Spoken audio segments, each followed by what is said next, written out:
Yeah, how many people you stalking out there? Yeah. How They're many stalking me. cease and desists have you gotten before you got your nickname? Me. Diesel Boy wouldn't admit it, but I'm the one he thinks about every day. Right, what's up, guys? It's Hunter. I'm Tyler. And this is the Secret Set Podcast. We have an amazing guest coming to you straight from LA.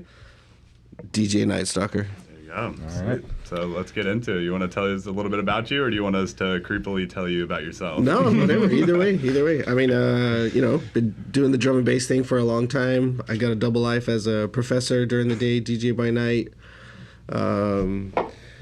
Yeah, I don't know what else to say. Yeah.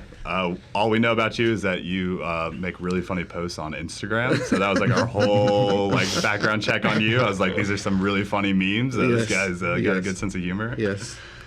Yeah, that was in I think this year. Diesel Boy's talking about social media and stuff, and I was like, I'm just gonna mess around with memes and just remixing other people's things and then throwing drum and bass tracks on top of it and putting a funny quote and stuff. So I had a good month of production of that. That was really fun. And then I was like, okay, I got to get back to work. Yeah, it was good. That. So let's get into it. So when did you start DJing? DJing in the 90s also, probably mid to late 90s. It's actually kind of a funny story that, I started raving first, early 90s. I moved to LA to go to school at USC, got really deep into the rave scene, and then actually 95 Diesel Boy's Supreme mixtape was what transformed me into a full-on drum bass head. I remember being and then someone's like, yeah, you got this drum and bass tape, let's put it on or something like that. And I was just wild, and even the next day I'd be like, what was that tape you had last night? I got to get a copy, and so that was the turning point for me of just going full on into drum and bass. Yeah. Well, you're not gonna believe this. We have Diesel Boy in the studio right now. My hero. My hero. Yeah. When I realized, I actually started looking for a lot of the records on there. I'd be like, oh, what's this record? The dogs barking. The Babylon, and it was a specific remix. And I finally got that white label with the remix on the flip, and I was like, yeah, I got that one. Yeah. $5 later. But it was also really good because deconstructing how he built that mix, right? So it'd be like, oh, he didn't even use the full song of that, or he only used a little piece of this kind of melodic part and then jumped into this other song. So it was really a learning experience for me as well to sort of buy those. And I had one turntable that was like your dad's turntable that didn't have pitch adjust. It just dropped it down. Nice. And then one 1200. So I just sort of drop it down and then have to beat match to that one type thing, That's sick. Yeah. So how'd you break into DJing at clubs and actually playing places? Yeah, I had a radio station, an internet radio station when I went to grad school at Cal Arts. There was a slot that opened up. At that time, I had already started writing for magazines, a lot of Herb, Knowledge in the UK, ATM in the UK, a lot of zines and that sort of thing. So I was getting a lot of promos. I had a lot of access to dub plates. And I remember at that time I wasn't really a mixing DJ. I was more like a tastemaker type DJ where I'd be like, yeah, this is the new Photech or whatever, and I'd put on the record and we'd listen to it, and then I'd say, yeah, here's Source Direct next or something. But it was the perfect timing where it was in the UK, around midnight in the UK, whenever my show was. So it took off over there. That sort of built my credibility in the UK as this kind of journalist, tastemaker type person. I started doing art shows, and then just sort of snowballed from there in the LA area, and then linked up with Bass Rush, and that was it. Nice. Did you always go by Nightstalker, or did you have any other names? I think I played around with other names, they were more tagging names, but Nightstalker was the one that stuck. Yeah. And it was real, East LA warehouse vibes at that time. That's awesome. It didn't get super creepy until I got older, and then it's now that I'm a professor, or you talk to you go to take your kid to school and they find out you're a DJ and they ask what your DJ name is. You're like, yeah, I don't know. I don't know. Soft launch, night friend. I don't want to tell you this. Night ally. Yeah, though there is actually this great sort of image when I played this club, and how the name kind of scrolls, but the R got left off at the in the image. It says Nightstalker, but so it was Nightstucky. So it was ye old Nightstucky. That was going to be my old English name. That's sweet. Yeah. So back to in the '90s, playing at the venues like Masterdome, Shaolin Temple, and stuff. Yeah. What What's like your most memorable moments of those places? I mean, that whole time in general, right, was just pretty sweet and awesome. Damien can attest. I used to run into him there as both a fan and as a an upcoming DJ at that time, and just sort of like these old warehouse kind of. LA's really cool because there's a lot of space that's sort of used. That's industrial space that was repurposed as party spaces.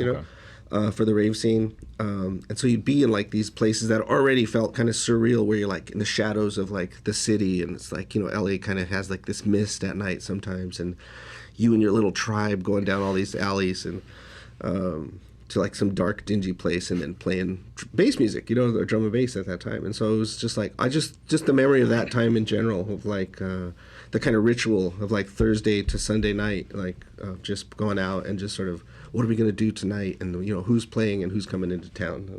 Okay. You still see that nowadays in LA? Not as much. It is much more gentrified. Even the underground, illegal warehouses, they're usually like 21 and up, just for, to gatekeep or to keep, the troublemakers out or something. But you do still get pockets of it here and there. Drum and bass especially, I think, is really in the clubs and in sort of certain venues. I see like Brownies and Lemonade doing like those little cool rave pop-ups. They just did one at like a little like what was it, like a little broken down building and stuff. Yeah. They'll do like Dave and Buster's, and then they'll also do like other random stuff too. Respect, has been sort of a mainstay of LA for ages as well. Every Thursday night, I think it's the second longest running weekly in the United States other than Seattle. Yep. Seattle and Elements in Boston, another one. Yeah. Nice. Cool. Well, is there any show that you play that's just like gives you goosebumps like every day? Like, you think about it and you're like, wow, that is like the show. That was crazy. It's like, yeah, I love playing EDC Vegas, but EDC Mexico is probably my favorite, right? Really? Yeah, because, for one, I'm international when I go down there, so I'm already got more status. But I have like this group of kids who's been following me since I was 16, so I have like fans down there. That's awesome. And so they have like, I do a meet and greet down there, and I have like they like make their own custom flags and I got an awesome time slot down there, that kind of thing, and do the whole radio and all that stuff. And yeah, it's just really sort of super cool to sort of go back and just do that. I mean, back in the days, I remember supporting Goldie on tour in Japan, and that always sort of ranks up there as one of my favorite things. That's awesome. Yeah. What So you said Mexico, and then it's Japan. What are some other places EDC Vegas, Apocalypse. Played all this kind of Insomniac ones. You're about to do that again, yeah, right? About to do Apocalypse here coming up. That's awesome. Next month, Thanksgiving, right after Thanksgiving weekend. I'm playing the, during the day or whatever, and then the afters also. So that should be dope. Yeah, I'll probably do a throwback set for the afters. Yeah, we were surprised at EDC this year. There was so much drum and bass. Yeah, definitely the most amount of drum and bass past couple of years for sure. Yeah, it's been really awesome to see drum and bass sort of blow up the way it has. Cool. So he was about to tell us about becoming a man. Yes, ahead and that's jump right. into it. The ritual. Yeah, that's the key to life. Yeah, you were kind of speaking about it before with the gentrification of warehouses and everything, but how have you personally seen rave culture change throughout your time being a DJ? It's definitely grown up, right? We're sort of joking about that, but it has become, beyond anything you could kind of imagine in terms of festivals, and not just sort of Pasquale's Insomniac festivals, but like even beyond that, right? So, the way that you sort of see it branded, not just sort of on the internet, but also in terms of corporations being involved, and sponsorship in other countries, especially. You'll see a lot of sort of corporate sponsorship of these type of events. You'll see sort of big name DJs who now don't just play the sort of side stage, the drum and bass stage, right? They'll be on the main stage or on circuit grounds or something at EDC.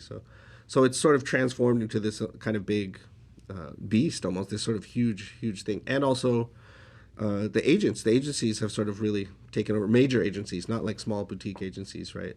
So a lot of the big producers are sort of shacked up with agencies on par with like the same kind of people, in-house that would be with movie stars and that sort of thing, like so Creative Artists Agency or Wasserman and stuff like that.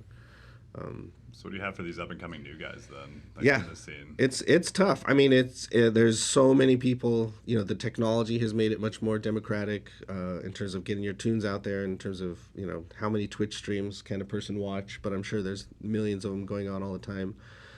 To make a name for yourself is I'm sure tough, right? I'm not as established as Diesel Boy, but half of my longevity has probably been that too. It's just that I've been in it for as long as I have, and so you build some credibility the longer you stay in it. And I guess that's the biggest thing. I've seen people come and see people go, right? They blow up and then they kind of burn out and then just disappear. It's like if you just sort of steadily, march and say, okay, this is like a long-term thing for me, and not be in a hurry to be like famous. I think you could sort of do something with it. It's the marathon mentality. Marathon, man. Yeah, and do it for the love of it. Yeah. Long game. Yeah. So you said do it for the love of it. What is like your favorite thing about the EDM like community? Like, is it the music? Is it the people? Like, what is it for you? I think it's a combination of the music, right? So again, I still identify with that younger version of me who is on the other side, just like, no idea what the tunes were or how the DJ was mixing, and just completely lost in the sauce, just like, just like being transported. And so when I'm DJing, like that's important to me. It's like, can I sort of give that to the audience in a way? And there's no doubt that there's also a kind of joy in returning, that kind of energy back to yourself as the DJ as well. Your mixes are pretty heavy. Is that like what you usually stick with? I'll go both ways, right? So I'll go heavy tonight because Damien's on before me, so he's gonna punish him probably for an hour. I'll punish a little bit, and then I'll probably kind of pull up into like a little more vocally stuff, especially because my set's 4 to 5. Think like Delta heavy, I don't know, those kind of vibes. Cool. Yeah. Well, so kind of want to go back to like the creative aspect of Yeah. it. So when you get up to the decks, and then also when you're writing and editing, Yeah. like how has your personal creative process evolved over the time, and how does it differ between the two sides? Yeah, I think, for me, it has become, they do inform each other, right? So again, it's a process of auditioning, right? Again, you go through promos, or you just think of a vibe. It's storytelling at its sort of basic, right? What am I going to intro with? You don't even have to necessarily have a whole set planned out, but you do kind of get a feel for like the kind of movements you want in a set, depending on the crowd, right? Or where you are. I want to kind of crescendo here, kind of pull back here. Or I have like what I call heartbreakers, right? These moments where it's like, oh, like, when you're a raver and you're like, the whole world cracks open because you've been being hit hard, but then some kind of melodic element comes in. So to me, they're the same thing. It's almost like, how do I begin to shape this? In terms of music and whittling things down to a playlist, it's like, is this going to fit? Is this going to make it into like almost like a painter's palette, for whatever it is I'm planning on doing. Yeah. So what are like, we asked this to Damien and ask it to you. Who are like 3 people you see either in the LA scene or maybe just like around recently that you're just like, wow, these 3 people I just think about, or I listen to their music all the time. They're coming up. Yeah, Surgeon 9 for sure, right? He's a local homie. He's Damien mentioned he's doing a remix for him. He's just like really humble dude, like just sort of crushing it on the production front. Probably for me, people like KXK, yes, yeah, crushing it. They're absolutely crushing it. Yeah, we've heard about these guys actually. I heard about them. As far as I know, they're the only ones in Hawaii producing. So they got the market cornered. If only we can figure out how good they look underneath the mask. Then that's it. World may never know. That's it, man. I'm ready. to. Wait, you guys wear masks? Whoa, no. No, they do. Those guys do. Those guys do. Yeah.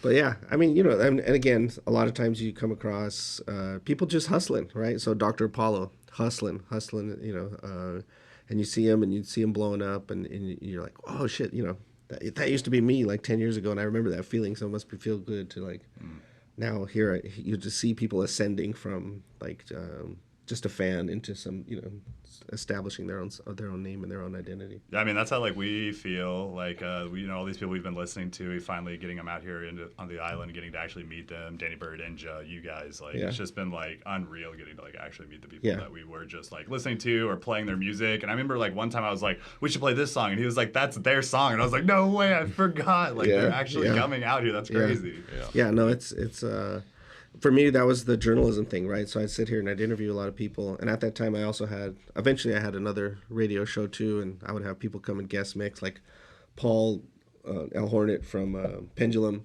The first time they were in the States, I had him come by my internet show. And he still remembers that trip, right? And he was still playing vinyl, and he does, spins a set. And, so I remember that feeling very well, right? Was that your Primordial broadcast? Yeah, you did? Primordial. Okay, Yeah, nice. Primordial on VibeFlow. Photech. I'd have all these people out, and it's like just like you, just kind of mentoring, picking their minds, but also it makes you feel like it's possible, and you're like, oh yeah, like I'm around that energy. These are my people. This is my tribe. So yeah, it's super cool, and it's one of the best like scenes I think we've felt because we have met DJs from other like groups, dubstep, trap, all this stuff, and the drum and bass crowd has honestly been like the coolest. And maybe I'm a little biased just because that's what we play, but like really like genuinely like some DJs like they've genuinely just been like the most enjoyable, most fun to be around, and then they're like those like straight shooters, like they're usually like this is terrible, this is good, like you guys do this, don't do this, like it's cool. I would say it's probably still closest to maybe what classic rave culture is, in terms of the people who come out of it. Obviously, if you're just sort of doing this from a marketing perspective, no one's going to go, oh, drum and bass is going to make me rich or famous, right? You'd be like techno or house or something.